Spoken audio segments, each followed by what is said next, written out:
প্রিয় শিক্ষার্থীগণ, শিক্ষাগৃহ চ্যানেলে তোমাদের স্বাগত। আজ আমি আলোচনা করব ক্লাস 11 সেকেন্ড সেমিস্টার ইতিহাসের একটি অন্যতম গুরুত্বপূর্ণ প্রশ্ন। সেটি হলো ভক্তিবাদের মূল আদর্শগুলি কি কি। এটি ওয়েস্ট বেঙ্গল বোর্ডের মডেল কোশ্চেনের একটি প্রশ্ন, তো সেই হিসাবে প্রশ্নটা অত্যন্ত গুরুত্বপূর্ণ একটি প্রশ্ন। মধ্যযুগে ভারতের হিন্দু ধর্মের একটি উল্লেখযোগ্য ধর্মীয় আন্দোলন হল ভক্তি আন্দোলন। এই আন্দোলন 15 শতকের পর থেকে উত্তর ও পূর্ব ভারত জুড়ে ছড়িয়ে পড়েছিল। 15 থেকে 17 শতকের মধ্যে এই আন্দোলন চরমে পৌঁছেছিল। ভক্তিবাদের মূল আদর্শ: 1 নম্বর, ধর্মীয় ক্রিয়াকলাপ বিরোধী।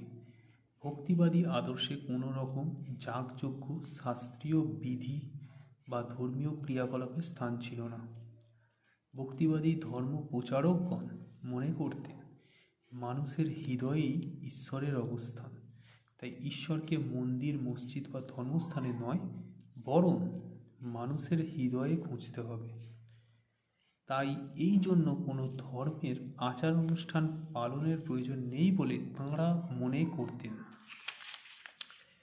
2 নম্বর, একেশ্বরবাদে বিশ্বাসী। ভক্তিবাদী আদর্শের মূল কথাই হল একেশ্বরবাদ।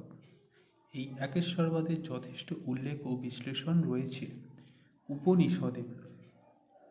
একেশ্বরবাদী ভক্তিবাদী সাধকদের ধারণায় রাম, রহিম, কৃষ্ণ, শিব, আল্লাহ, যে নামই তাঁকে ডাকা হোক না কেন, ঈশ্বর এক ও অভিন্ন।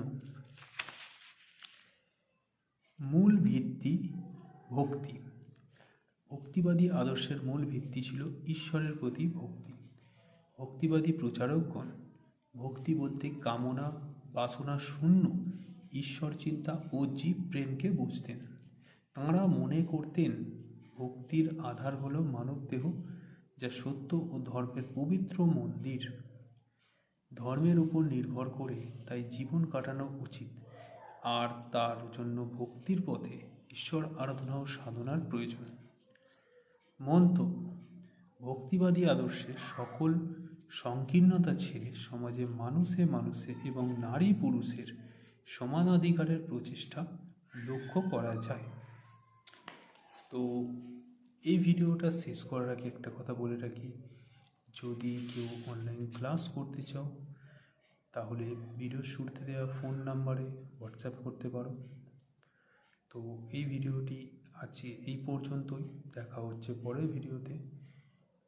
ভিডিওটি ভালো লাগলে লাইক করে দিও, চ্যানেলে নতুন হয়ে থাকলে চ্যানেলটিকে সাবস্ক্রাইব করে দিও। ধন্যবাদ।